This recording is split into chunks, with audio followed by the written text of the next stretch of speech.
All right. Hello, everyone. Welcome back to my channel.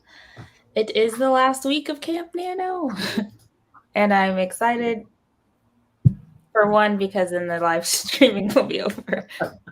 It is the not that I don't like live streaming. It's just I'm a little bit tired. It's a lot. Yeah. Every day. Yeah. So I will let you both introduce yourselves, and then I'll go to the chat and say hi. Sweet. Hi, everybody. My name is Barrett Laurie. I write stories about ordinary queer kids living extraordinary lives. I host Critique Group Live every second Thursday of the month. I'm 1/4 of the co-hosts of Author Tubers React over on the Vixen Fictions channel. And on Mondays, I host sometimes writing sprints and sometimes a little chat show about AuthorTube topics at 1 o'clock on Mondays. That's me. Shannon, take it away. Hello, everyone. My name is Shannon. I write under the pen name S.C. Huston, author of the Clash of Goddesses series, with the third book coming out on 6th June. I also have a YouTube channel under the name of S.C. Huston. I publish writing content and my self-publishing journey, and I am going to start uploading some writing content again the coming week. And so I typically release videos on Tuesdays, and I have writing sprints that I do every Friday morning at 9 a.m. Central Daylight Time. And I'm also one half of the duo of the first AuthorTube Writing Conference coming to the YouTube AuthorTube community in July of 2022. Don't come August because you'll miss it. It's early. It's early. Yes. And we are still looking for speakers to sign up.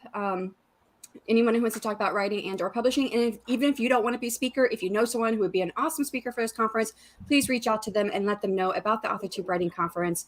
And you can find it at the website, authortubewritingconference.com. It's really easy to remember. And that is me. I'll pass it off to Haley. Hello, I'm Haley. My channel is Haley Writes. And I'm sorry I'm a little bit late. I thought I could finish up making coffee with enough time to spare, but I was wrong. So it's fine though. I'm here. Anyways, I do a lot of writing blogs and live streams on my channel. So if you're interested in that kind of stuff, check me out. Yeah. Oh, and I'll be working on outlining, I think, today. I've only been up for like 20 minutes too. So I'm trying to what I'm going to be doing. I stayed up way too late last night because we ended up driving down to another city for a performing arts center to see Dear Evan Hansen.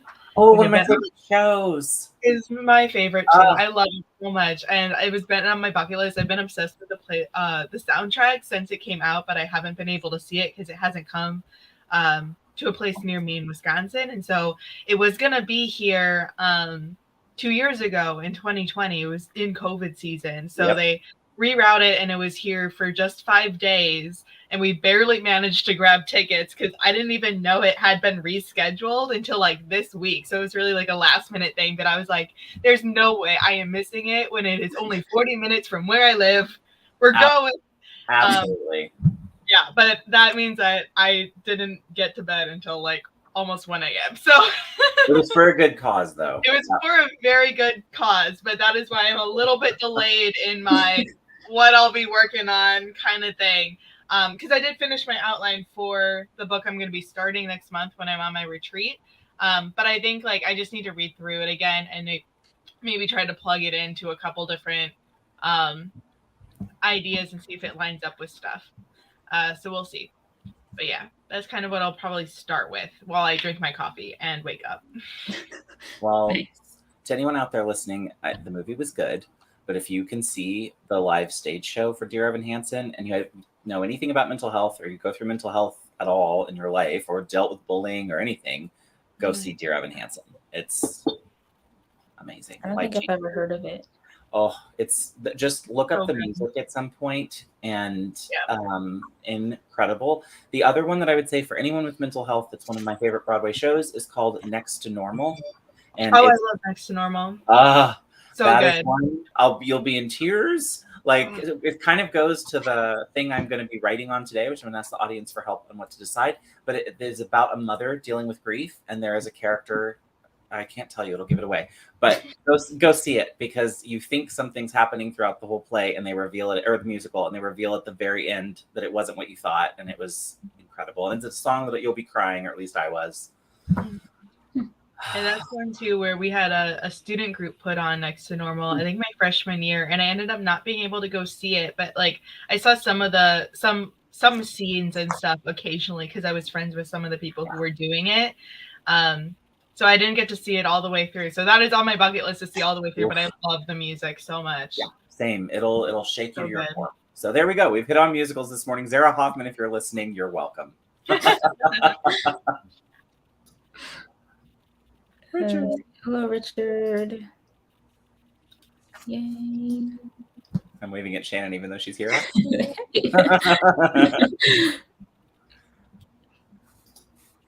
Moon is here. Hello.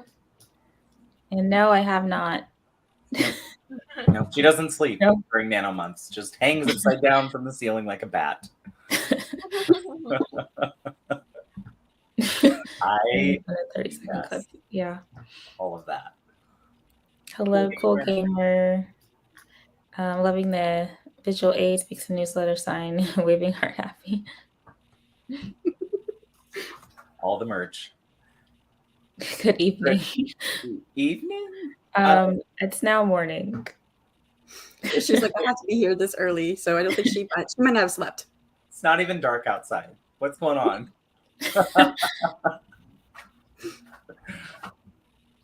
Yes, I still haven't gotten any merch, but I will. I know. I need to get some merch. And thank you. Thank you. Even in our pajamas, it's like... I leave my document open, so my document's always open. Do you really? I do. Oh, wow. And then if I shut it down, it opens automatically. Oh, okay. I like shut everything down. It's like a process every night to like shut everything down and then open it. I should do that, but I don't. I know I need to for like my computer. My computer's too old. If I left my documents open, it'd be all shut down by the morning anyways. So, yeah.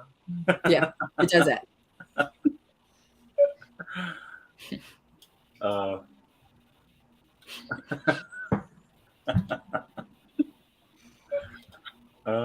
And there's the link. Perfect.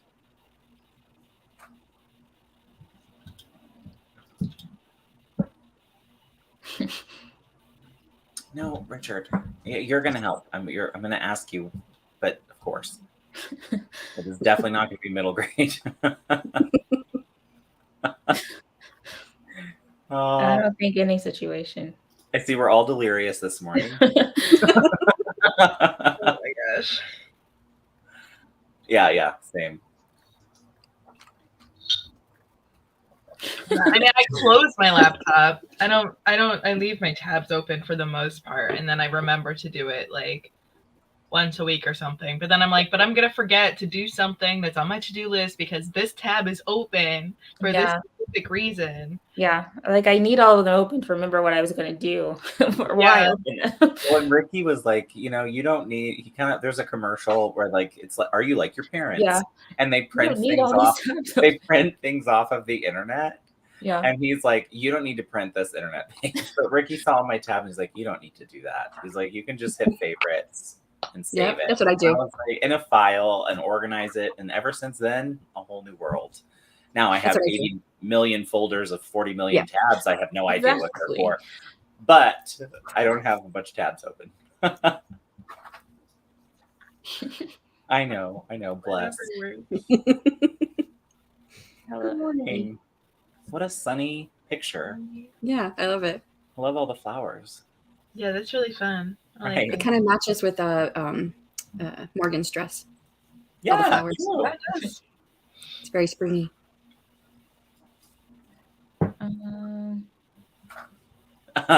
Yes. Yeah. I do. Oh wait. Yes. Too. Yeah. There used to be like a pop-up screen. Yeah. When I joined the military, I worked in promotions. This was my first job doing admin, was promotions, and we did everything by paper. But then we got one computer for all the offices, and so kidding me, that was a whole deal.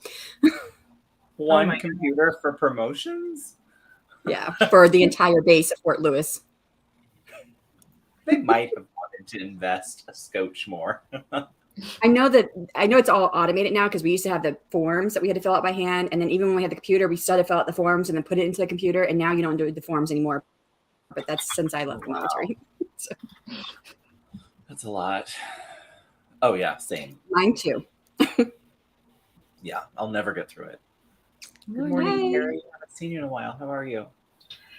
Yeah, I add a bunch of stuff to my watch later that I never watch. Like I just forget to go into my watch later unless like there's a specific video that I see that I put in watch later that I know that I need to watch. Yes. Or it's like an author tube friend or something like that. Yeah. Then I go in and I watch that specific video. But like other random videos, like I never remember to go back in. Yeah. Whenever I open my watch later, it's always the first video I see. It's Barrett Laurie's how to do the SEO for your channel. Because I watched it, but it felt like it was so much information that I needed to watch it again and comment on it. And I said I was going to, and I've never gone back and watched it again because there's just so many other videos to watch. Yeah. What's funny about the watch later with Shannon, I always say it's the thumbnail that gets me. It's the cover of the book. But there was one you did recently, was it a week ago, where you did the ADP, or no, it wasn't. It's not called ADP. Help me. That's a security KDP. It was a KDP. 5 things about KDP. And so those I love watching because you learn so much. Like it tells you all the things that you need to know. And I like to know things to tell people. You should watch Shannon's video. Digital kleptomania. I'll have this. I'll have that. Good morning, Sina. 10 years in the downloads folder is like a wilderness that only I can navigate.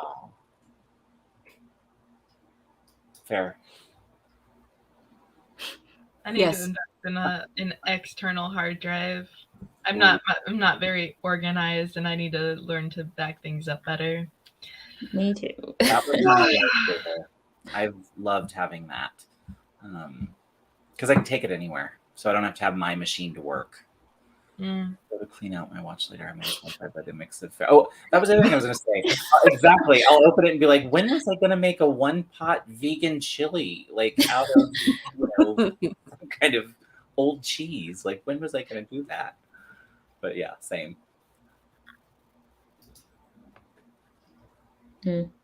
Yeah.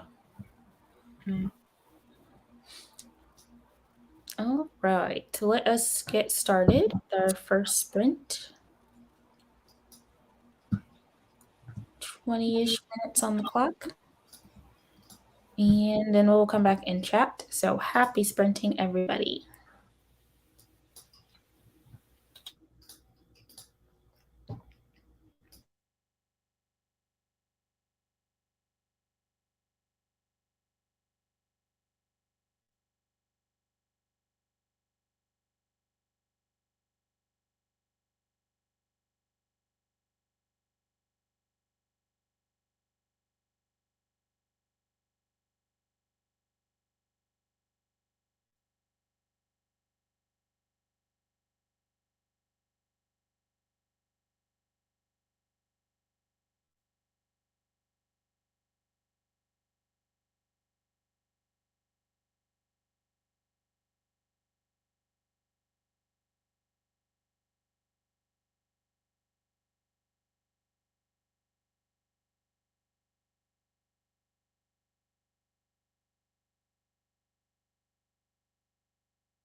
Right.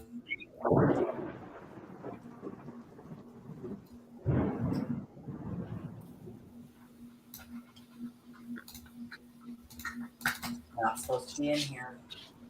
Yay! Go with End it. of the first sprint. How did everybody do? Good. I'll be right back. 157 words on my script. Nice. Nice.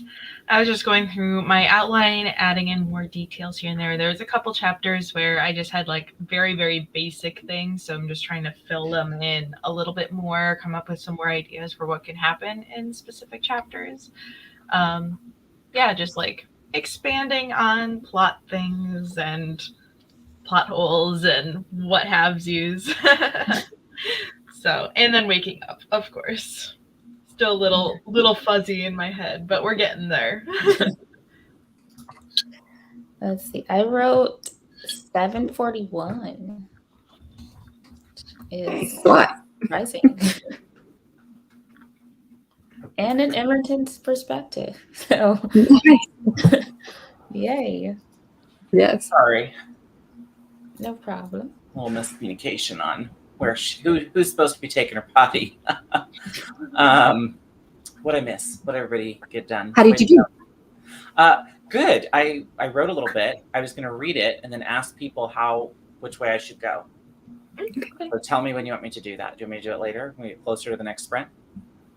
It doesn't matter to me. We can do it now. Okay. So I did good. I got about 270 words. I'm writing flash fiction for the CGL prompt this week. So I'm going to read the prompt and then read what I've got so far. And I want the audience to tell me which way we're going to go, whether it's going to be the person's mentally ill and they are the person that I'm writing about, or they're not. So that's the question. So here we go. I'm titling it, Who is Alora Bashir? For some, their oldest memory is something from childhood. It could be the rich and creamy notes that ice cream plays across our taste buds, or the pain from falling from a bike only to scrape one's knee. My oldest memory is about a week old. I woke up in a white padded room, having no memory of how I got here, and no idea why the nurses and guards keep calling me by another name. Who is Alora Bashir, and why do they think I'm her? The name fits me about as well as the oversized pajamas and robe provided by the facility. As sure as I am that I am not Alora Bashir, I can't seem to recall a name that feels familiar. Nothing is quite as terrifying as forgetting who you are. Who might be looking for you, both out of concern or for a more nefarious purpose. But even though I can't find my name in the farthest recesses of my mind, I'm sure that it's not Alora Bashir. I stand naked in front of the mirror, looking over the many scars and even some burns, unable to recall where they came from. The burns are too big to be cigarette butts, but don't appear to be a brand. However, they appear across parts of my body that I could not have done myself. The scars are similar, but vary in sizes, with the longest being a 14-inch scar across my left rear flank. Let them say I have a history of self-harm all they want, but these wounds were not inflicted by me. So, where are we going? Is she the mental patient that doesn't know she's Alora Bashir in real life, or is she not? And could she be a body swap? You tell me, and I'll write it that way. Can you do it as a poll? Oh, I can't. I've never done a poll. Let me see. Morgan can, yes. Morgan can create a poll. Oh, wait, hey, how do I do that? Oh, there it is. It still smells like a fart in here. She has just sat in here and farted for 20 She's minutes. potent. Oh, potent is like an understatement. Finally, Ricky was like, should I take her? I don't know. I have tears streaming down my face. But yes, I think she's ready.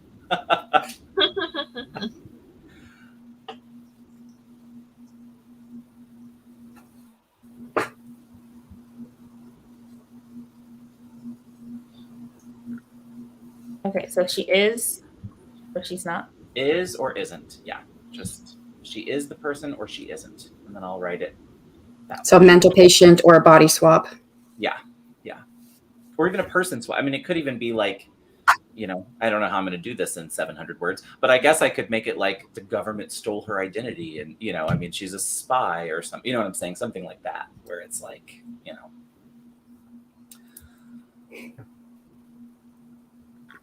Okay, I think I've created a poll. Yes. Okay, there it is. Yes, there it is. Well did. Okay, so that's my mission this morning, is writing some flash to get the old brain turned on.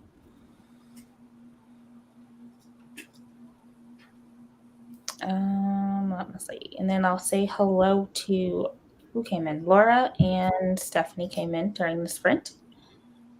And Vixen. Fiction. And he is here, yes. And then Inuel, hello. Good morning, Inuel. Oh, I missed him. Let's see, Richard's nearly done setting up the newsletter. Oh, good. Kids are not making things easy today. Only sat for a good total of 6 minutes. Struggle with timeline issues, got 120 words. That's okay. It's 120 more than you had. We shall see. Could be a big pile of crap. I really like it so far. Yeah, it's really good. Yeah, it is. Instagram themed videos. Oh, okay. Listen, I'm going on the thing, Nia, of rice and chicken. You told me. I now know. I'm going to try and fix it. She loves it. She's just living her best life, farting away. I would love for her to be gradually convinced that she is the person they say she is, and uncovering that person's whole history with fun surprises and twists, and then she discovers she's someone else. But can you do that gradually in a flash fiction? In a flash fiction. Well, it may not be flash, but maybe I could do a short story. Yeah. I bet I could do it in like 2,500 words or 3,000, something like that. So yes, good. I mean, who doesn't need a side project when I'm up against it on my Nano goal? Why not? Yes. I like that idea. Yes. Ooh, okay. Great minds. Yes. Well, this is my downfall in life in general. There's another option for you. Yes. Oh, I kind of like that. Oh, I really like that. Oh, I'm sorry. I'm there a lot. How is your pain been, Shannon? Since because you had some shoulder pain last time we were on together, right? Yeah, it's still ongoing. Now they're sending me in for X-ray and MRIs and stuff. So, I'm so sorry. I hope they figure out what's going on soon. Same. I'm pretty sure it's a nerve being pinched under my shoulder blade where I have the injury at. So. I don't want to be this person because Morgan and I have both talked about how we love when people give unsolicited health advice. However, this is not advice, but Ricky had a pinched nerve from when he was working in Verizon as a retail worker and had to lift stuff off the truck and put things away. And the thing he was telling me when I was visiting about that with him last week or whenever it was we were talking, he said, see if they will do any kind of acupuncture. He said the thing that helped him with the movement part was he didn't change. He still does the meds and all the stuff they had him do, and we had to pay for it out of pocket. But he said the acupuncture really helped like with the movement part, so that because his physical therapist, I guess, said the more you move, the better it'll be, or the more better you'll feel, I guess, with the more movement. Mm-hmm. So anyway, there is my unsolicited, not a doctor.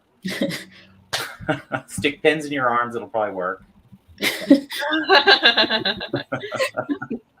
Thank you. Yes. So I don't know if that'll work, but it's worth a shot. Yeah. Okay. So I think everybody voted in the poll. Ooh, yeah. So 88% say she is not. She is not. Okay. Fun. And I would agree. Okay. She is not.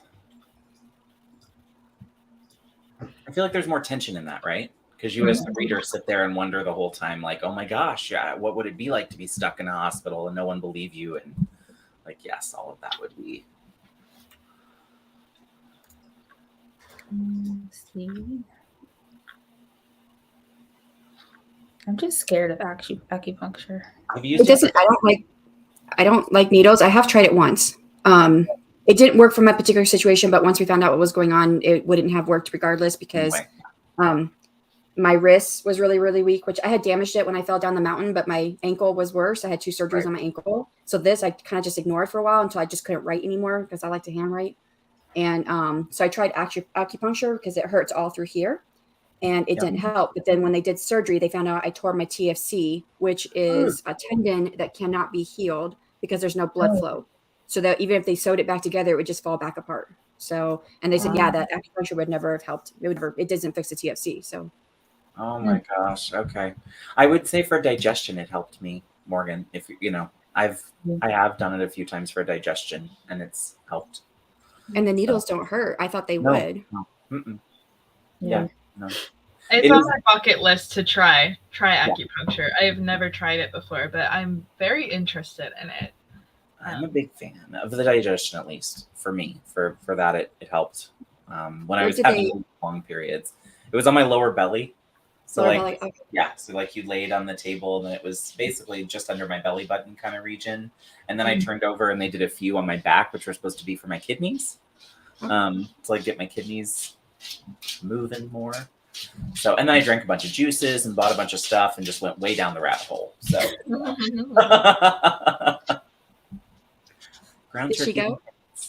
Yes. And now we're settling in for nap time. Eggs. Aww. Baby. No more farts, please. Thank you. Okay, veggies, eggs, and other food treats. I feel like Shannon's hiding under the cover. I know. I was trying to read it. That's a good tip. I'm going to come back and click that comment or save that comment so I can try that. And okay.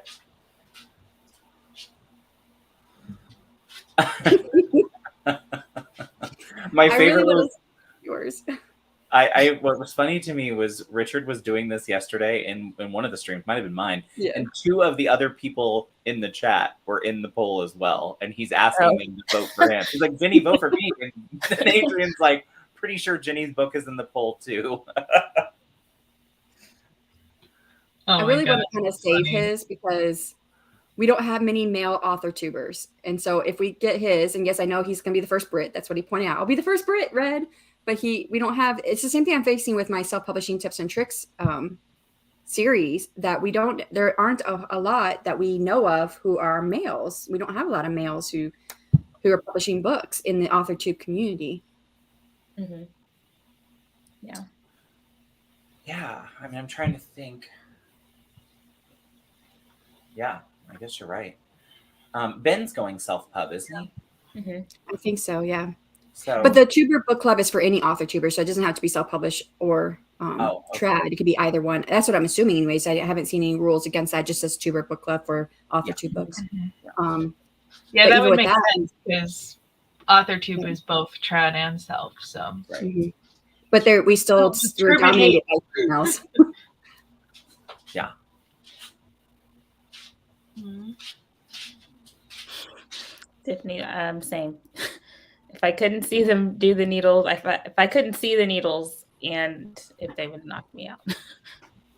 Well, I think if you're like lying down, you wouldn't be able to see it if they did stuff with your back or the ones. Yeah, well, Barrett says it did in his stomach. I couldn't do that. But they did have they had a curtain in front of me. So they did. Okay. I couldn't see him. As long as I can't see the needle sticking out of my skin. And your infusion needle, at least for me, way worse. Totally different situation. These are like little. Whoa! You took out my light. Whoa! I've had like between 13, 15 surgeries.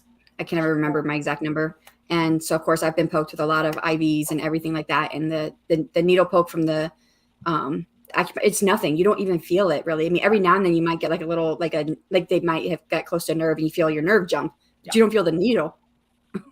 I mean, I shouldn't be scared of needles at this point. I know. I used to have Humira injections, methotrexate injections, right. IVs. I should be the queen of needles by now. Still don't like them either, though. It only takes one nurse to like, let me just try again. Let me just try again. And it's like, let's not. I can find it. The vein it's right there. Literally, you couldn't find it with a map. Like, can you not dig around in my skin right now, please? I only have one vein that they can do for surgery, and that's in my left arm. And I've had so many surgeries. I think about halfway through, I had a nurse who said, "We're not going to go there. You're going to collapse that vein since it keeps getting used." And she went, my other arm, tops of both hands, tops of both feet, couldn't get anything. I was crying, and I was like, "Stop! I should not be crying before I go into surgery." Yeah. So after that, I was like, nope, you can only go there. The moment they're going to my feet, Houston, we have a problem. Yeah, Like, we could do something else. What's going on? Hey, Stewie. Yeah. Well, I had to tell that nurse to leave me to go away and get me another nurse. But at first, she would not listen to me. So Because they're only supposed to go, from what phlebotomists tell me, they're only supposed to go twice. Like a nurse is only supposed to try twice, and then yeah, like no, she you need tried to several get somebody places. else. Five places she tried. Yeah. Yeah. Mm-mm. There, I just thought of one, and he popped in my inbox. Chris Ogden. He's traditionally published. He's published 3 or 4. He was in a chat with us a couple of weeks ago. I can't remember what stream I was on because time is like means nothing anymore. But he is another one, and I'll read this one too, Moon, because I'm unfamiliar with Ryan LaSala either. Mm-hmm. So Yeah, I haven't heard of him. yeah. No, I want to look up. Yeah, I'm like, cool. Love the new peeps. But I do agree, it's much more female dominated. That is definitely true. So that's why I was like, I don't want to read, like, I want to read Richard's next, but I don't want to because I want to kind of, stagger it a little bit with other in between, since we'll get all the males done in the beginning and I'll just be all females afterward. Yeah. I mean, Richard's, it's a good book. I'll be looking forward to rereading it. I think Adrian reached out to do a panel, so I may be on one of the panels. So Richard, I'll try to be on yours so I can just talk about how amazing you are. Richard. Richard. All right, A battle of ladies. Up the other guy. What did he say? Christian Ogden. Oh, Chris Ogden with his Christian is Chris Ogden, I think, is his published name. Let me just look it up real quick. Or is it Chris? Okay. No, it's Christian is his like AuthorTube name, but I think his pen name is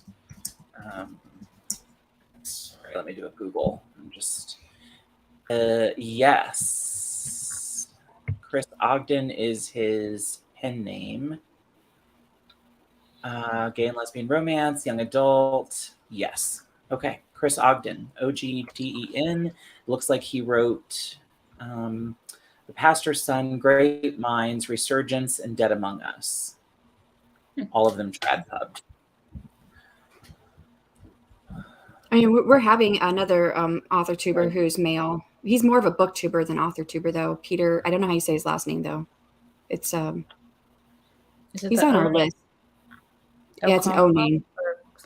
I think it's or something like that. He's from South Africa, I think. Or yeah. Or Nigeria. I don't remember. He's from Africa. But he's got a couple of books published, or one book published, and coming out with another one, I think. It's too early for that. YouTuber. I'll have to look him up too. And that's what I was asking if Axel has a book published, or if you saw that. Oh, well, I put Moon. I put that comment to Moon. Sorry, Moon. I meant that for Stephanie. It's early. I need some more coffee too. I've only had 1 cup. I know, same. I'm going to do that on the next. It's not O2. Well, and there's this guy called Brandon Sanderson. I don't know if he's going to make it, but he is on AuthorTube too. Yeah.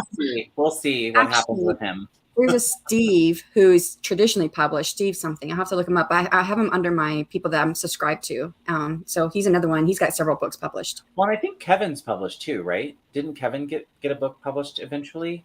I used to follow his content, but I haven't in a couple of years. Kevin. Oh, Kevin. Laura's Kevin. brother. Yeah. Okay. Yes.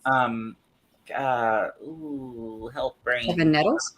I haven't watched. No, Laura writes. Yeah, Laura Wright's brother. Kevin, what is his channel called? Oh boy, here we go. I'm gonna have to look. He changed it a couple of times.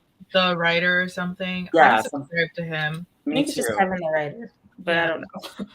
But I thought he got published eventually, but maybe not. Mm-hmm. I haven't watched any of their videos in a hot minute. Yeah, me too. It's been a bit. Laura was on a hiatus for a while. She's back. I saw she did a couple live streams here and there or something.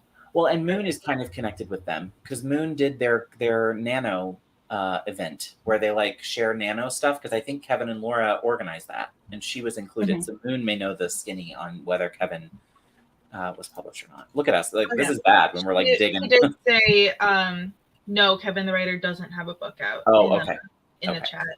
Okay. Sorry, I'm vlogging and I only have private chat, so I can't see what you all are saying. Oh yeah, I just Shannon taught me how to pop out the live chat, so I did that. So I have it next to me on the StreamYard. Wait, how do you do it in StreamYard? Tell me. No, not in StreamYard. When you're on, go to YouTube, go to the video, and you can pop out the chat, and then you can close down YouTube and just have the live chat going. You can? How do I do that? So open up. Are you on YouTube with the video? I am now. I mean, I'm going to it now. I didn't have it open before. So then when you see like the top chat, there's like 3 dots. And you click on that, and then there should be an option to pop out chat, and it'll open it as like a new window in like Chrome or Microsoft, whatever you're using. Right. And then you can have them both open at the same time. So then and StreamYard and the chat. Yeah, and you can close the YouTube tab. Game changer. Sorry, my internet. My YouTube thing is open just so view time. Oh, yeah. What's his name? Lee Child? Oh, that was it. Okay. That was it. Okay. Oh, Kevin's boyfriend? Yes. I knew, Nice. I thought one of them had published, so that makes sense. Okay. Oh, Kevin's boyfriend? Yes. I'm seeing so many names of people I haven't heard of, though I've been really bad about trying to search for new people, or even like older people that they just don't pop up on my YouTube thing. Okay. Thank you for that. My life has changed. Graphic MG memoir. Ooh.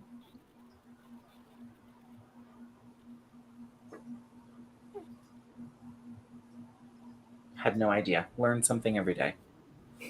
Well, and I learned it from someone else here on AuthorTube somewhere. I don't remember who I learned it from, though. That's a great tip. That's me. I made it.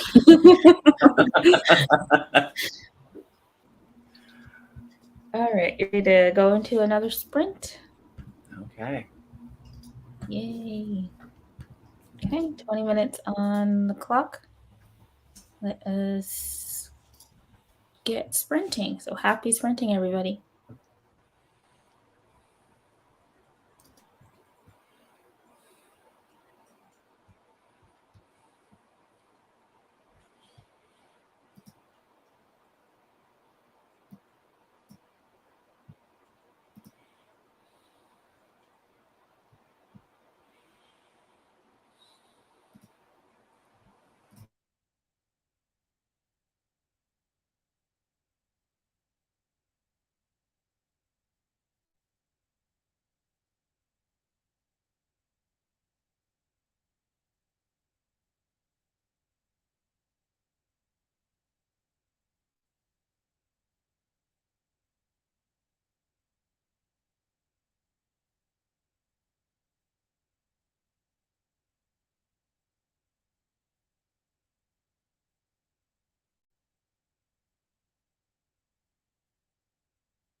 Yay! Okay. And expert number 2. How did everybody do? I did all right. Just slowly but surely going through the outline and trying to fix problem chapters that just had like basic ideas, and I need to flush them out and be like, that's not even a plot point. I need something to happen in that chapter. Those are just ideas. So slowly but surely, I think it's just going to be a lot of going through it from the beginning to end like a bunch of times before I feel like really sure, and then maybe making like a flow chart or something, or doing a plot embryo and seeing how it relates to that. But I like getting all of the ideas out first before trying any like method type things, because I'm a big fan of the meander, spiral, explode method, which I don't know that. What is that one? Let me grab the, I think I have the book. Hold on. Let me grab it quick. I'll be right back. Side note, I love your profile photo. Thank you. I'm a big fan of a side hat. So yes. I think that was from, I was one of my witchy attires from Halloween a couple of years ago. So I love it. So this is a book by Jane Allison, Meander, Spiral, Explode. And it kind of goes away from the typical like Save the Cat, or I don't know, like Save the Cat's the most common example, Snowflake, whatever. So it's just about design and pattern and narrative, and finding different ways to have or create your own patterns that don't relate to typical like plug and chug methods. Yeah. So I really like the book. I read it like a year or two ago now. I want to reread it again though, but it has just like a bunch of examples of how to have patterns and things. It's more like literary fiction, and I'm experimenting with literary speculative fiction, so that's why I kind of use that kind of thing. So yeah, it's a lot harder but it's fun. But yeah, I'll probably use a couple other ones too and just like plug it in to see if it's similar, but right now I'm just doing everything like off the top of my head and not trying to use any particular method or anything. I just want to use like a natural progression to where the characters want me to go when I'm outlining, just so it's different. I don't know. Or it might be boring. I don't know. We'll see. Nice. Shannon?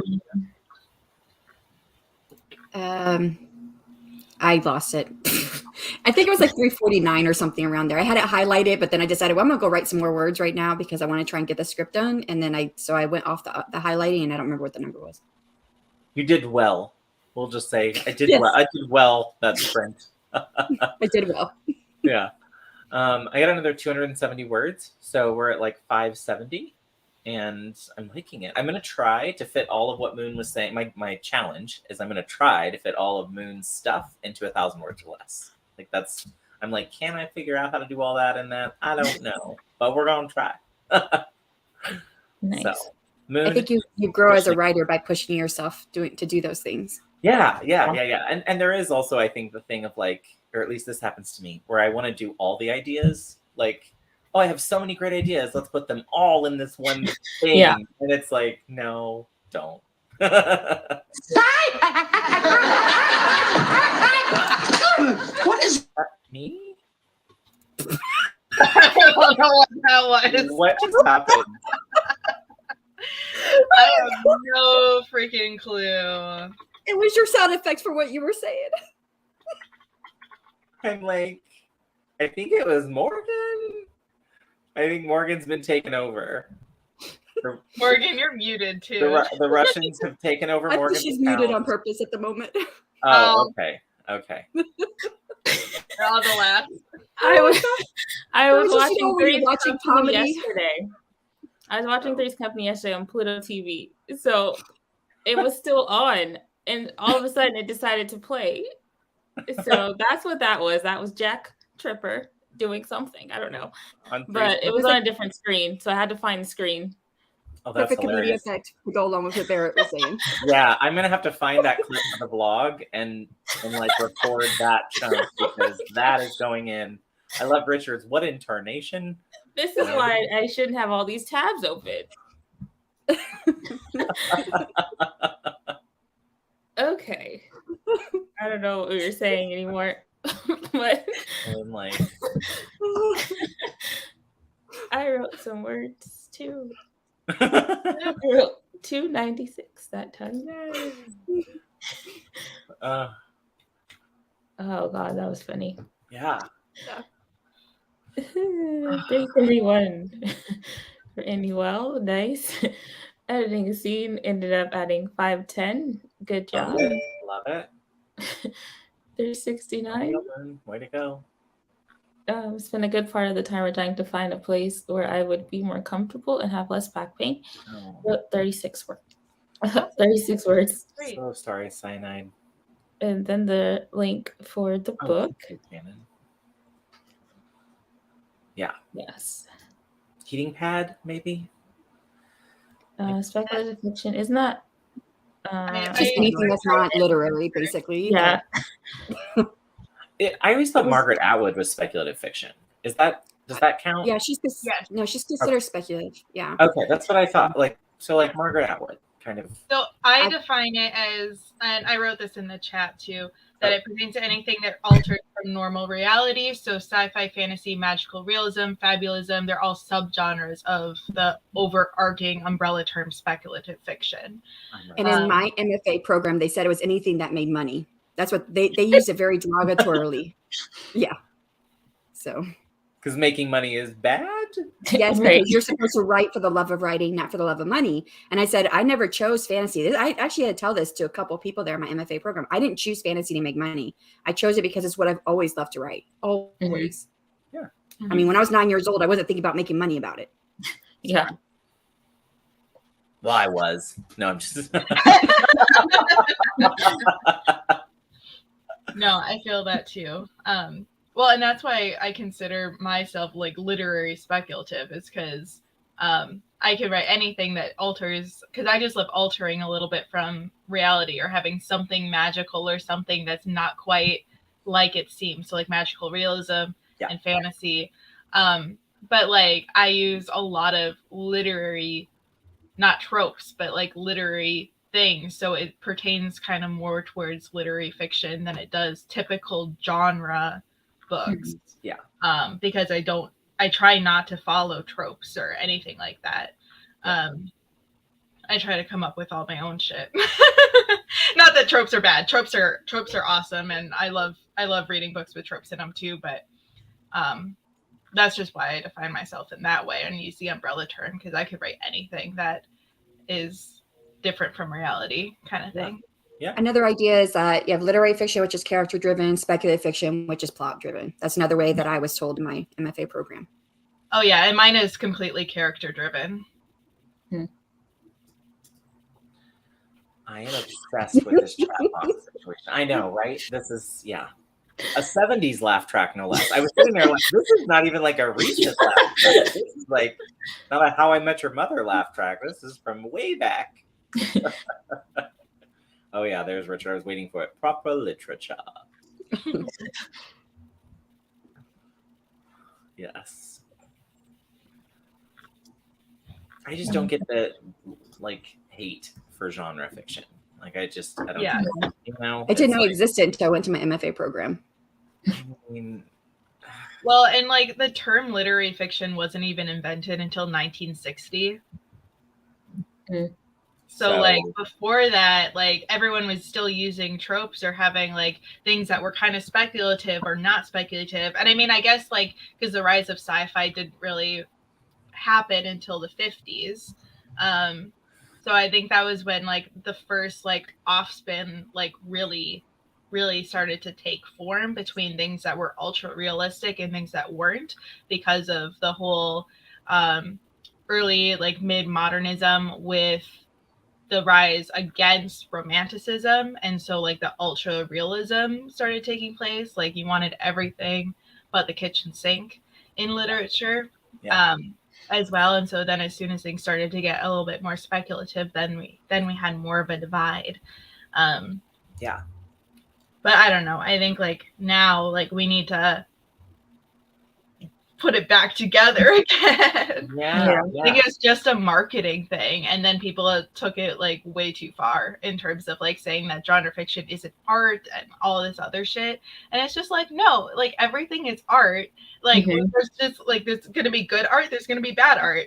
Like that doesn't mean that it's not valid art. Right. Yeah. I think I feel lucky that I didn't do creative writing as like a degree, that I did take classes and stuff, because I didn't feel this. I actually didn't know this was a thing until AuthorTube. Like in my classes and stuff, it wasn't this way. It was kind of, they just wanted you to write. So it wasn't like they were telling us what to write or how to write it or any of that. But I can see if you were studying it that you might get a little bit more of that. But yeah, what Moon's saying. Totally.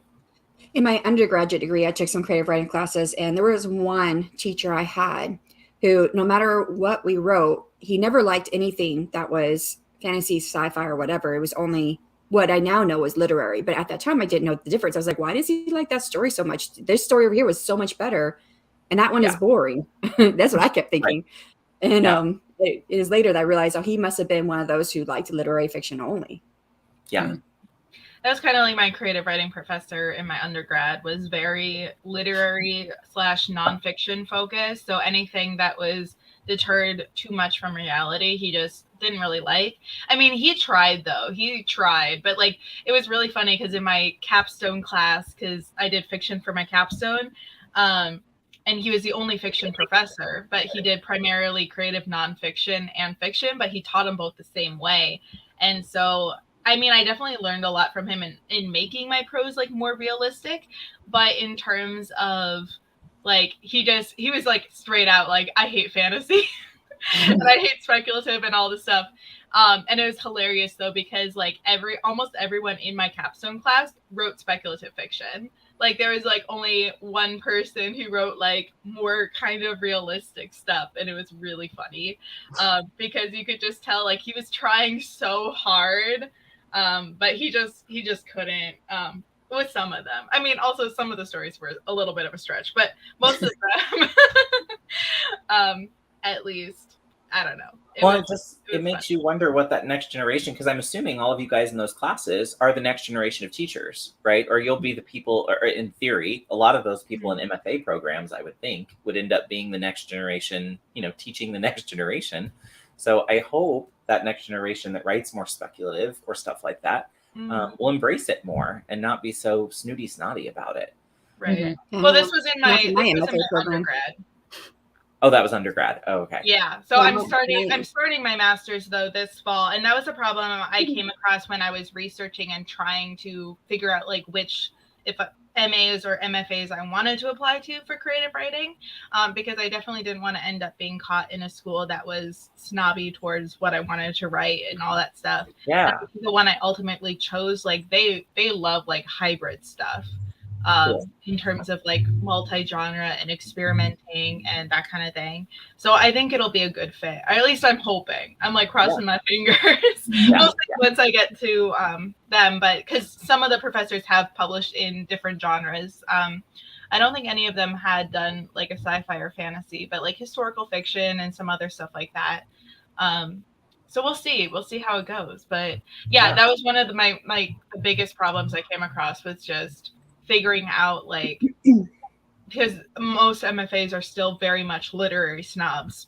And I had no idea about that when I was looking at MFA programs. I didn't know there was such a thing. And so I didn't even look for that. And I had to correct several. I mean, for me, I felt like I was correcting them because I had one teacher who was just lambasting everything that was speculative fiction.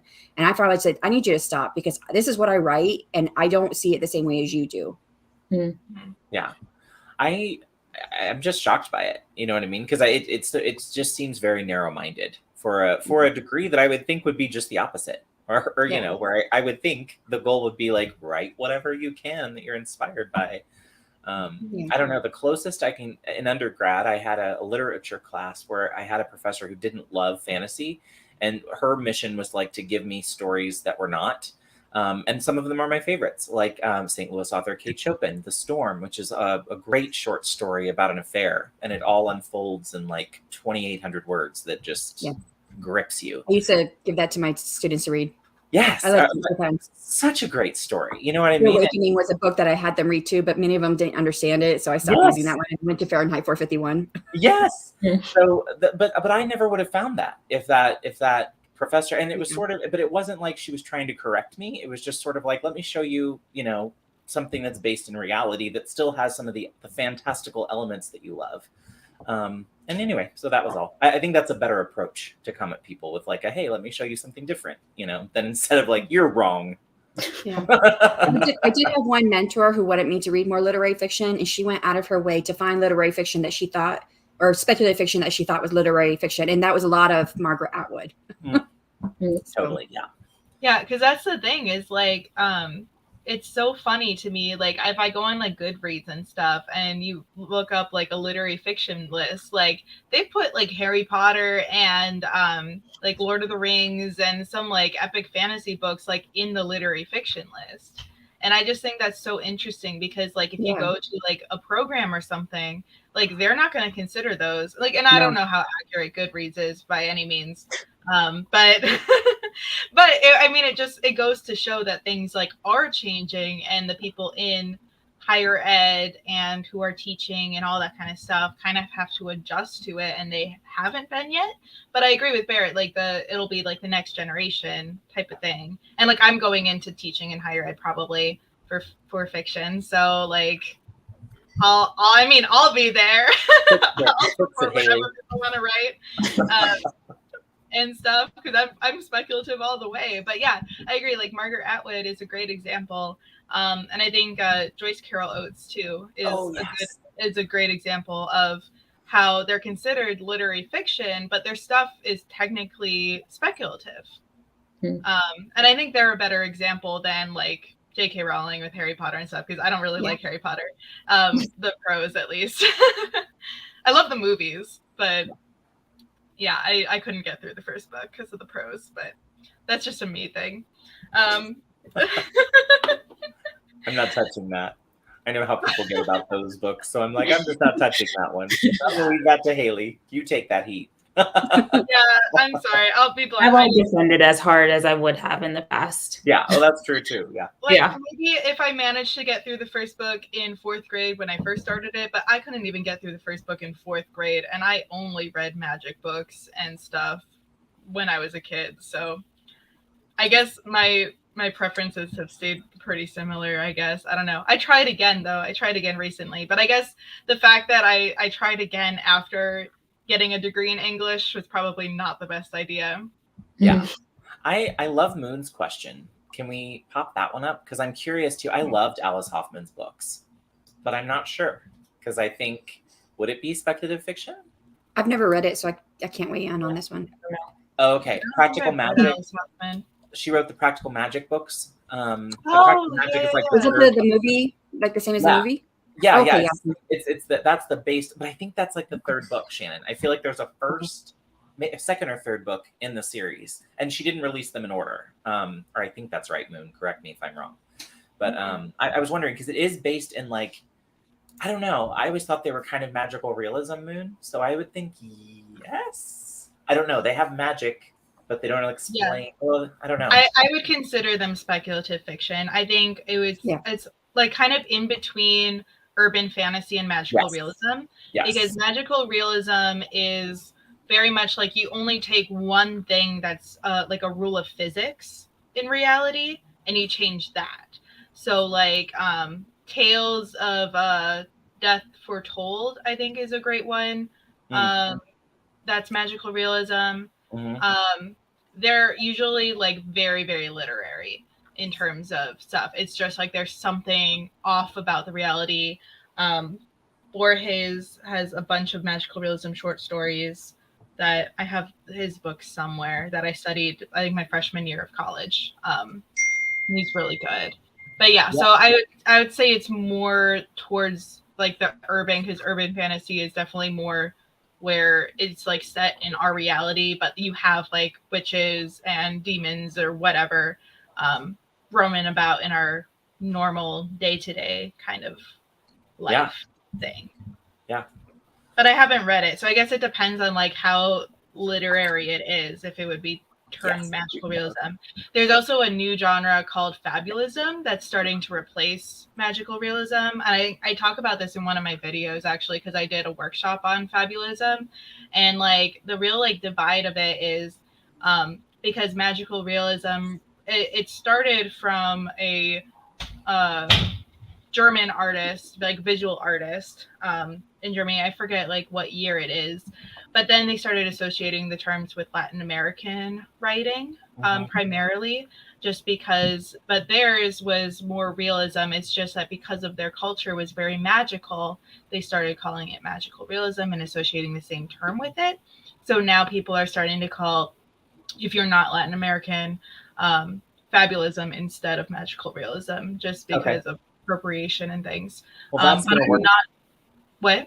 I was just say I thought I was writing a magical realism story, but since it's about a queer character, fabulism is much better anyway. Like, I just feel like that'll work better in the query. So good to know. Good to know. Yeah, but like the rules are exactly the same as magical realism, fabulism. It just depends on like what you want to call it personally, I think.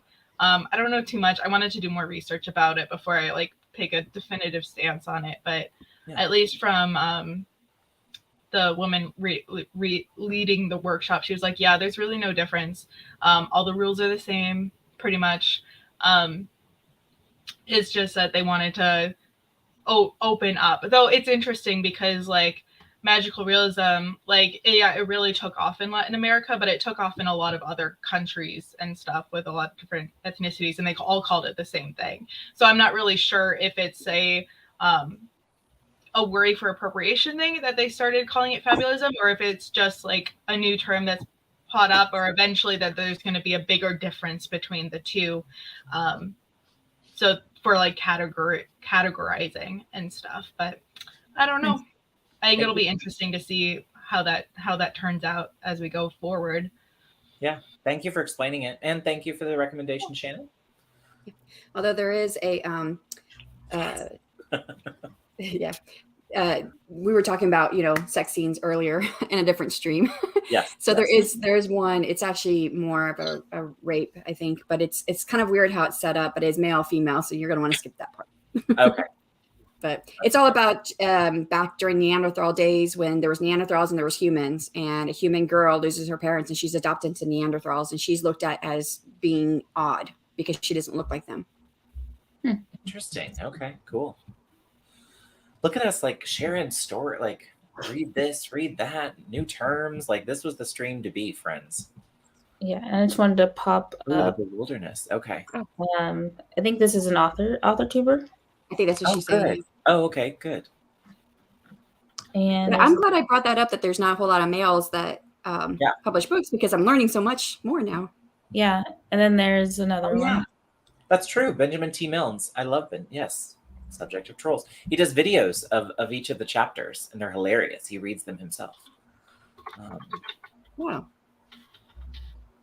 Let's see, and Martin will be publishing in a few weeks, so he'll be another author tuber that's about to be published. I'm trying to get him onto the self-publishing tips and tricks, but he says he can't get a hold of his partner. Well, same thing. He reached out to me to come on my show, and he's like, I don't know if I can get my writing partner. I was like, I don't need him. I was like, I just need one of you. I need a warm body to sell a book. That's it. That's what I've been thinking. I was like, I'm just going to tell him, don't worry about it. If you will come on, just you. If he can make it, he can make it. If not, because at this point, because I offered him dates and now 2 dates are no longer available. And I'm like, by the time he gets around to begin a hold of his partner, there may be no dates available. Yeah. Such good discussions. Yeah. For all of us being asleep and starting this off with like, I don't know what day it is. Yeah.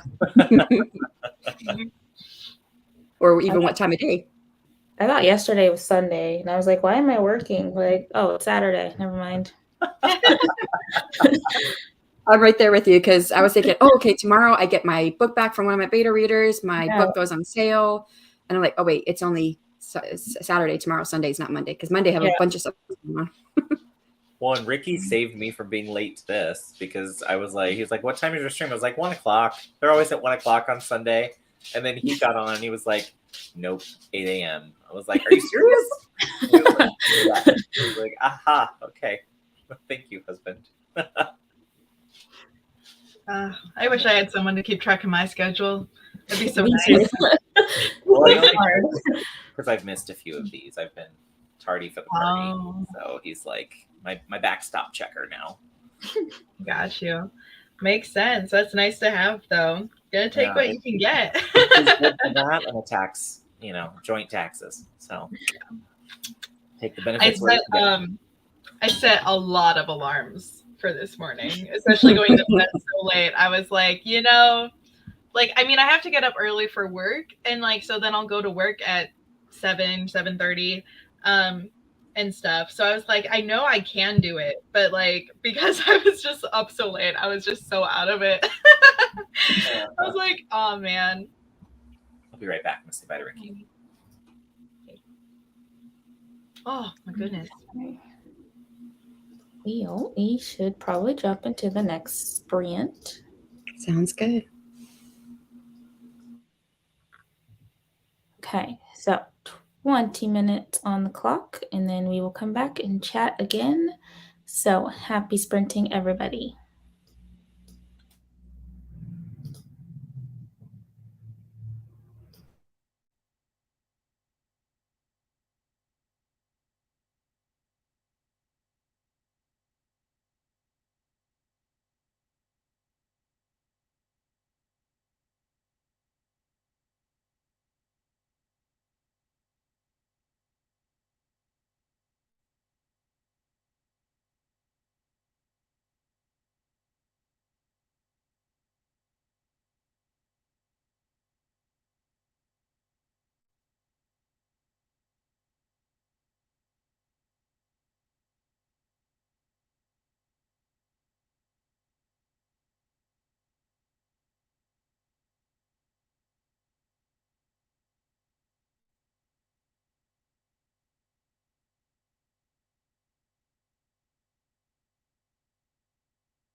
Yay!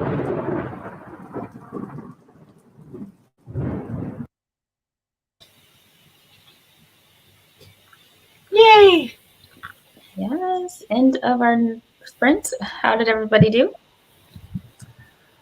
I didn't write anything. I got distracted by the dog and then my neighbor, and then I went to say hello to Natalie's stream and Zara's, and then I was like, oh, it's time. Did nothing. So 0. Somebody else be more impressive.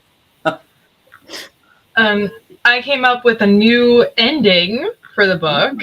So I got through that last scene, and then I thought of a different ending that I feel a little bit better about. So I'm still kind of on the fence, but I think once I go through the outline a few more times and kind of ace out some of those chapters to make sure that there's more things that happen besides for internal character things that can't be related on the page without anything really happening at the same time,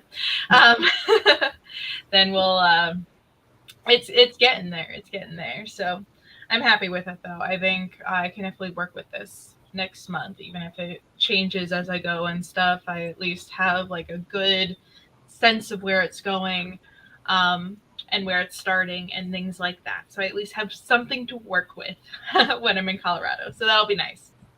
Cool. Great. Yeah, I know you were kind of like, okay, I gotta make sure I get this done before I go. So it's good that you're ready for your writing retreat. So I got some more coffee and went to the bathroom, but I did get 147 words written in my script. My next one. I finished one script and I'm on to another one. Way to go. Nice. I wrote 563. Nice. So I finished Emerton's chapter. Now I'm in Shaw's. Okay, So, I was wondering. yeah. But at least Emerton's went by really fast for you. Yeah. Yeah, so that's good. Yeah, that's awesome. Hello. Hey, JL. Better late than not at all. Yes. I'm good. How are you doing today? Doing swell. I'm awake. Yeah. Awake-ish still. Two big cups of coffee. We're getting that somewhere. Yeah, I'm on my second cup, and it's a busy day. But I think Morgan has one of the busiest days here. I don't know what Barrett's schedule is, but Morgan's got this, and she goes straight into scripting the book, and then goes straight from that into an author interview with the Self-Publishing Tips and Tricks show. Yeah. One day. And then yesterday I didn't sleep. Not like last night, but the night before. I went to bed at 2. Then I had to be up for my stream. So I only slept 4 hours the night before. And then last night I got like 6, I think. So I'm tired. Oh, yes. Dan Hook. Failing. Oh, yeah. That's right. I forgot about him. Dan Hook has a book. I'm writing down all these male author tubers who have books. Yeah. I mean, I know there are more out there that we're just like brain farting on. Like there will be more that will pop up.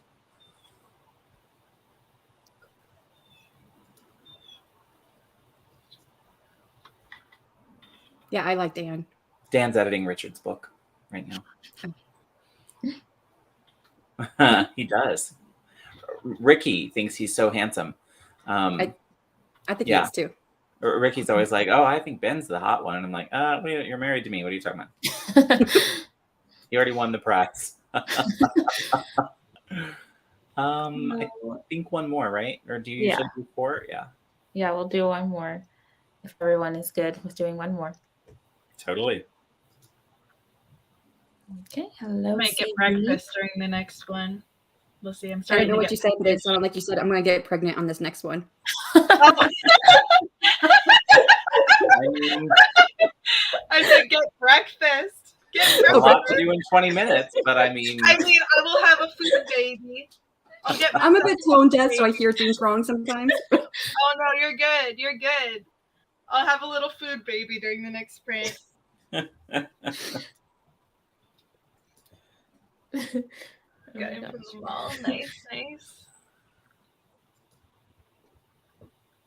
230, then should take years to work on a grocery list. It's writing. Yes. It's definitely writing. It's It's called being productive. Heck yeah. Let's see, starting to make progress for the day. It's good. Open document. Essential. Very important. Step 1. Eating dinner. Always eat early on a Sunday. Nice. Yeah, I'll be having breakfast. You're having dinner. Have all of the foods. Got fresh up Alexa for telling me how to spell suddenly when I was clearly asking about subtlety. That's funny. Yeah. Gonna start a new off series short a little later. Oh, nice. I love to hear it. Let's see. I can't remember if I've asked on the stream before, but has anyone ever used someone from Fiverr to edit or design a cover? I have not. Not for a cover, but I've definitely used people on Fiverr to design things for me, like a logo and like intro, outro screens for videos. So yes, to using people on Fiverr for design, just not necessarily for a book cover. But I would imagine it would be similar. So I've used for beta readers. So as far as books, because I've done some of the same things that Barrett has done for as far as books, I have done beta readers. I hired a developmental editor who looked at just one thing in my manuscript, so it didn't cost as much money. As far as covers, so I made all of my own covers. Is the front cover I made myself, but I hired someone on Fiverr, someone that was actually well known, and she's pretty reasonable with her price. She does book covers. I'll look it up here on the next sprint, and I'll put it in the chat. She's really, really good. But I had her design my full back and everything like that. So she did everything using my design to do my back and putting my author photo and everything. She did all the back. So I think she did a really good job with that. And and she's one that came recommended by other author tubers that I've watched.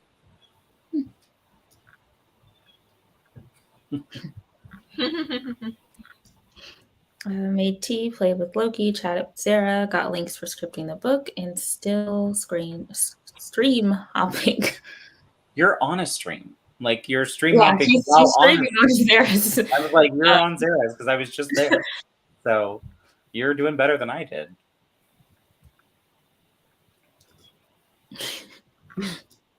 We're getting people pregnant on this stream.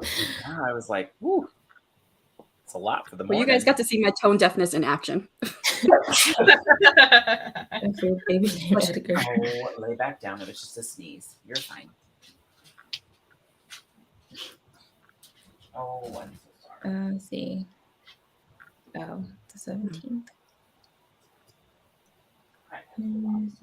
Couldn't have my usual smoothie today because I'm out of bananas. I'm out of bananas because half the time I end up making a banana smoothie for my dogs too.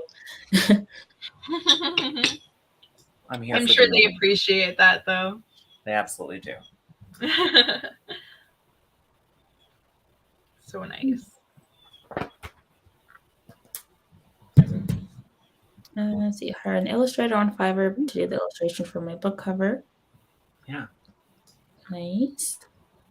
I did hire 2 illustrators to do a book cover for a book I haven't published. I probably won't publish for many, many years until I become a better writer.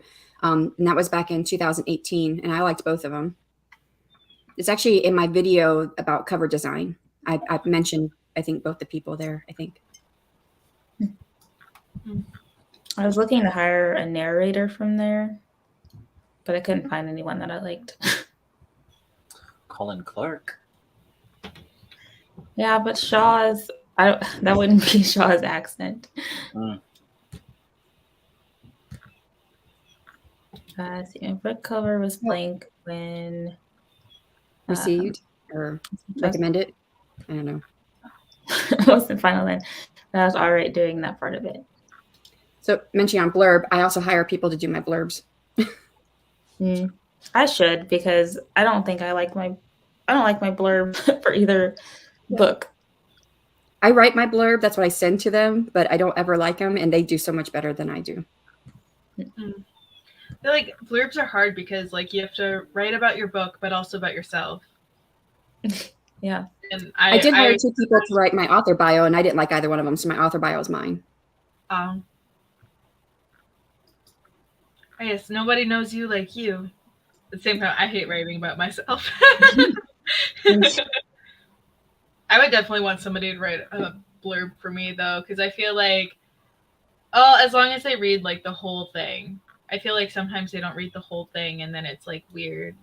But I always ask CPs to do a little blurb at the end. So I don't do it with betas, but for my 3 or 4 CPs that I use, I always ask, would you write down what you think would be in the blurb? And then I usually use that to build it myself. That's a great idea. Only because extra work for me and Morgan to do for each other. Well, only because they pick out things that that they may see as important that I'm too close to the story to see. So yeah. And again, traditional publishing, what I want my blurb to be will not be what the blurb will be. But I do like doing them, and I like reading other people's. So, I try that. I'm sorry, Barrett. I think that's a great idea. I think that what you're mentioning is I've never thought about that, and I don't know if I wouldn't be able to do it for Morgan's last book that I CP'd because of she's changing some of the storyline. Yeah. But so wanted to answer what Richard said about the cover error. I did a video recently about the cover, about how I changed my cover or changed things because of what Courtney in the Courtney Project said. And I did by my own ISBN. When I had the person who did my back cover, I just gave her my ISBN and she put a barcode on there. So I already knew how she was doing it. So I looked at how she did it. And I got a different barcode with the price added on, because the barcode with just your ISBN is smaller than if you have the price added. Does that make sense? I don't think I have 2 barcodes then, Shannon? Well, I left her barcode underneath all the layers on my program so I could see how she placed the barcode. And then I just put my barcode over top of it. So the barcode goes to the same book because they both have the same ISBN. Mine just has, let's see if I can show you in here. So is that showing up? No. Yeah. It's a little blurry, but. Yeah. So most barcodes will have this section right here. This other section, the smaller section, is what has the price on it. Okay. I wish it wasn't so blurry. I don't know what to do. So usually you have to, most places to get it. Yes, there's it. Well, it's a bit clearer. That's got the price on there. So you can see that that's a smaller barcode off to the right-hand side. Yeah. And most places you have to pay to get that barcode, but there's one website, which is in my video where I do the cover, where I fix things that went wrong at Amazon, basically, when I updated stuff according to what Courtney said to do on the Courtney project. All of her advice was sound. It was great. It just caused a lot of issues with Amazon, a cascade of issues. And one of them was having to redo my barcode. And I put in there the website that I use where you can get the barcode with the price on there for free. They ask for a donation. But when I did my first few books, I did them as free because I already spent so much money on everything else. Yeah. Yeah, my barcode, I just have the one. I don't have the one with the price on it. Which, honestly, they say you need the one with the price if your book is going to show up in bookstores. Yeah. So I'll have to look into that.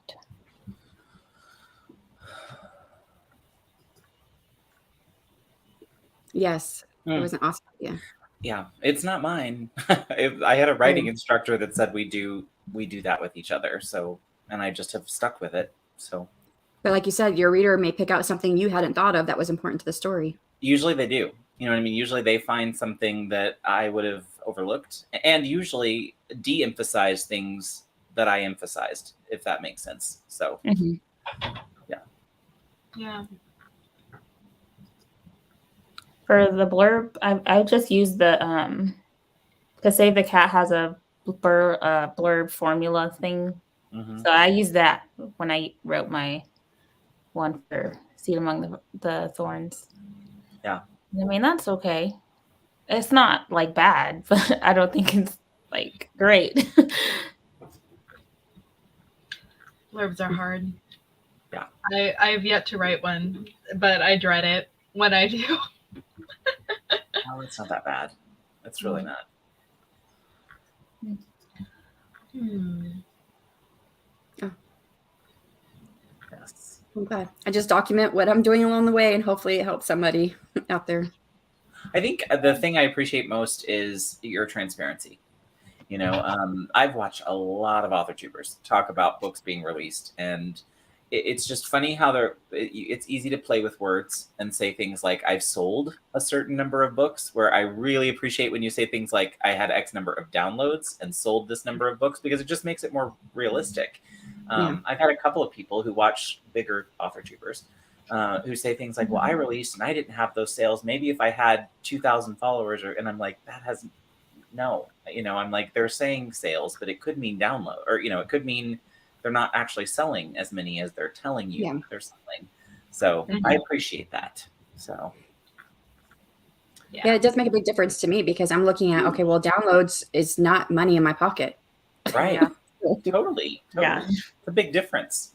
And I still think it's a success. I'm not taking away anyone's success for getting the downloads. That's important too. It's huge. But especially if you get that read-through rate. But, that's right. That's right. But I find that, sometimes I'm sitting there and I'm hearing that, I sold X number, and I'm like, but you're not showing us your dashboard thing like Shannon does. So did you sell it? I'm not sure. Yeah. Yeah. Yeah, I agree with Richard's comment 100%. You're playing the long game. Yeah. I am. Yes. Same. Success for me will be when someone other than my mom buys one of my books. That will be success. Yeah. Yeah, for sure. I told all of my family, don't buy my book. I'll give it to you, because they don't read fantasy. Or my dad used to read fantasy, but he's getting to a point where he can't really read anymore because his eyes are going bad. And so he just listens to audiobooks now. But I tell them, don't buy my book. I'll give it to you. If you want it, I'll give it to you. Because if they go on Amazon, especially, that's where I have my book, is the ecosystem of Amazon. And they buy your book, but they don't buy any other fantasy, which is my genre that I'm writing in, or YA books, then the also bots are going to be thrown off. The algorithm's going to be thrown off. So I don't want that. Yeah. Well, and, obviously books is the focus. Same goes for YouTube. Like, if your YouTube followers are people that don't usually use the platform, same will happen with the algorithm there. So,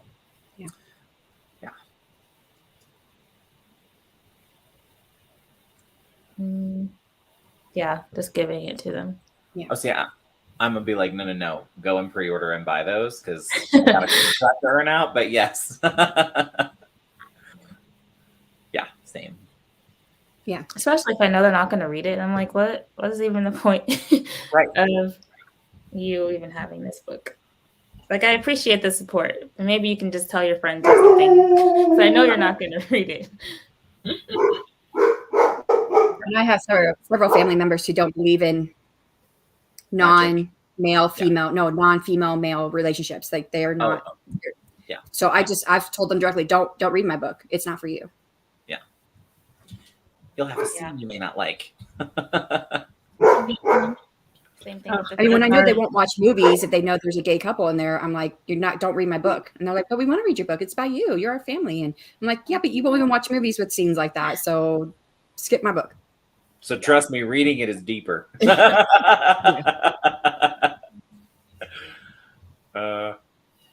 I'm excited for you. You're about done. First series. Yeah. Check. For the series. Yep. That's huge. Yeah, so exciting. Oh my gosh, I love it. Me too. All right. Let us kick off this final sprint. Okay. 20 minutes on the clock. Happy sprinting, everybody.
All right, last sprint of the day. How did we do? I finished it. Yay. Yeah. It's done. Hey. I mean, I got to finish the last line. I don't love it yet, but 950 words. So I managed to do it, I think, under the 1K. And you got everything in there? Do I what? Heck yeah. Did you get everything in there that you wanted to get in there? I mean, like, kind of. Kind of. It's not all of it, as I said. You just can't fit it all. But I'm good with it. I'm happy with it. I think it's enough of a twist. Well, I'll put it in the CGL thing and see what people think. Okay. So rip it to shreds, people out there. I got 313 words in my script, and I'm about halfway through. Way to go. Nice. Nice. I did absolutely nothing besides make my bagel thing and eat it. And then I was just kind of like scrolling around on YouTube a little bit and back and forth. And I was debating editing some video. And then I was like, I don't feel like it right now. So, but I'm in the middle of editing my halfway through camp vlog, which it's way past when that was, but that's okay. And that was bagel and not baby. Yeah. Bagel, not baby. Beats pregnant every time. Definitely. How about you, Morgan? How did it go? I wrote 237 and I ate something. Woot, woot. I love to hear it. Yeah. Let's see. Jordan came in. Hello. Just watched a great video of the 100th anniversary of the movie Nosferatu. Love that film. I've not seen Nosferatu. Yeah, me either. And sadly, the only reason I know who Nosferatu is because of an episode of SpongeBob. So I tell you how cultured I am. That's culture. That's culture.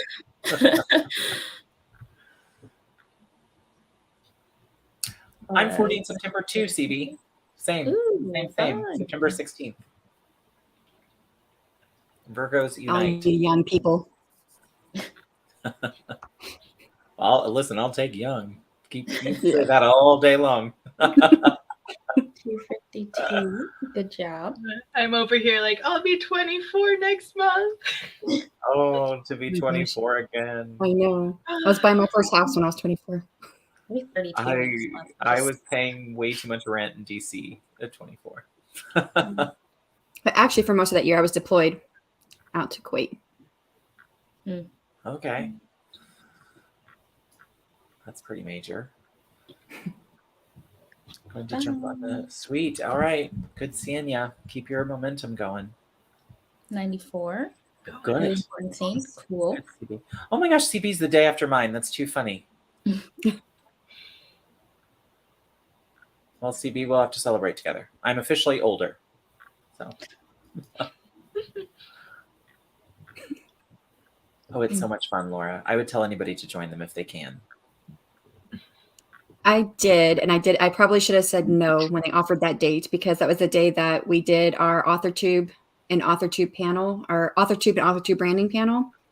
And I was so nervous about that panel, but I didn't recognize it within myself that I felt like I was on pins and needles the entire time I was on Flash AHA and couldn't write very well. And but I didn't respond very well either. And I was like, I should have just said no for that day. That's okay. That's something I'm trying to learn to do, is not say yes to everything anymore. Like, you just can't, or I can't, and stay up here. Yeah, I thought the same thing Richard did. I was there. I watched it. I thought you did fine. I thought you did a great job. I did not show, so. Oh, and see, I think I made I don't really cuss, but an ASS of myself. Oh, I don't think so. I don't know. Believe me, I can actually point to that exact show. Or no, I can't. It's actually on Colin's stream. One of Colin's streams where I could point to and say, this is what it means to look like when you're not Colin, but when a guest is acting like an ass. I can actually point you to the video and say, watch this one. I should have been drinking more. Yeah.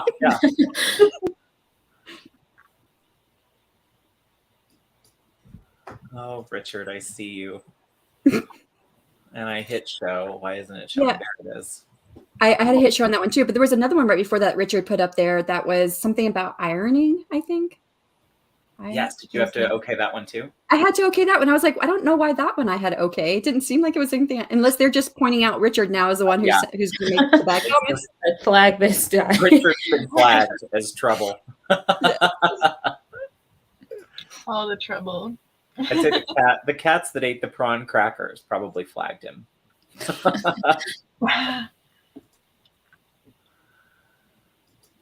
Yeah, that's what it was. He said that earlier. He said he did some ironing, and I had to show or hide that one. I was like, just ironing.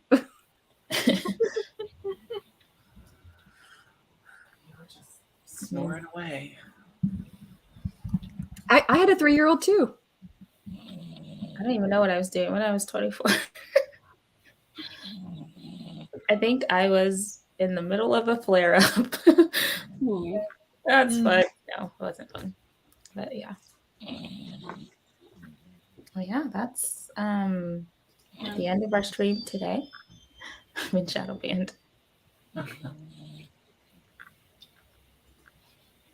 yeah, I suppose we could do that. I can give you a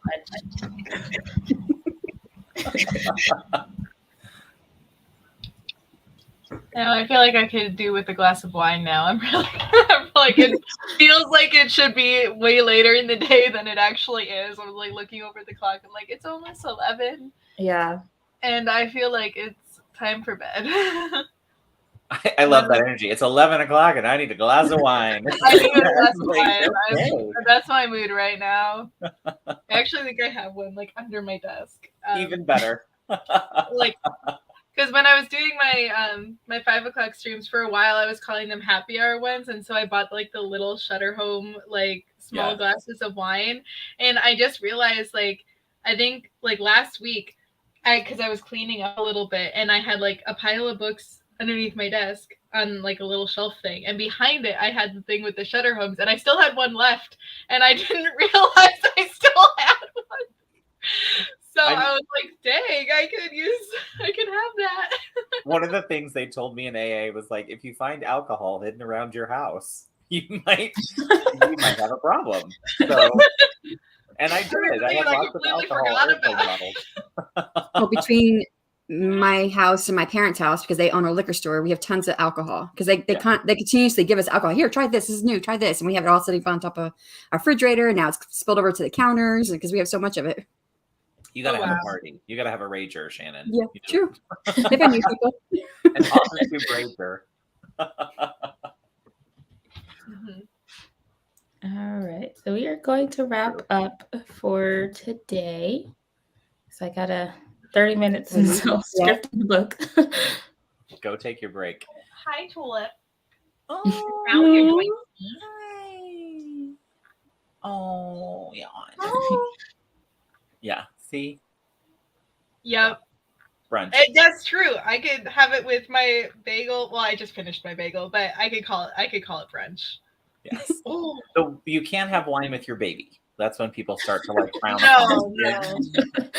But with food babies, it's okay. It's okay. Edgar will not say anything. Yeah, author party at Shannon's house. I know. I saw that. I was like, "Yep, I'm down. I don't drink, but I'll bring snacks." Yeah. I don't really drink either. I think that's why we have so much of it, because we don't really drink. Yeah. Yeah, I don't drink that often. Every once in a while I have a craving though, and then I'm like, okay, here we go. But when you have parents who own a liquor store, you just get more alcohol without buying it. I would imagine. That makes sense. Hey, if it's free. Well, Morgan, we want you to get a break. So who do you want to go out first? You can go out and then we can go around. Yeah. Okay. Hi, I'm Barrett Laurie. Over my channel, I talk about my journey to traditional publishing. I write stories about ordinary queer kids living extraordinary lives. I host Critique Group Live every second Thursday of the month, and I host writing sprints on Mondays at 1 p.m. and sometimes AuthorTube chat shows. I also am 1/4 of the co-hosts for AuthorTubers React. Planning all kinds of other shows, let you know when they're dropping. Shannon, take it away. Hello, everybody. I'm Shannon. I always say hello, but I guess we should be saying goodbye, everybody. My name is Shannon, and I write under the pen name SC Houston, and I have a channel under SC Houston where I publish writing content along with my self-publishing journey content. And I run sprints on Fridays at 9 a.m. Central Daylight Time. I am one half of the duo of the AuthorTube Writing Conference coming to the AuthorTube/YouTube community in July of 2022. And I rarely plug my self-publishing tips and tricks. So I should take this moment to say I'm also 1/3 of the team who does self-publishing tips and tricks, where I work with my co-host, Morgan Lee, and Ben Pick, who has a channel under Running to Write.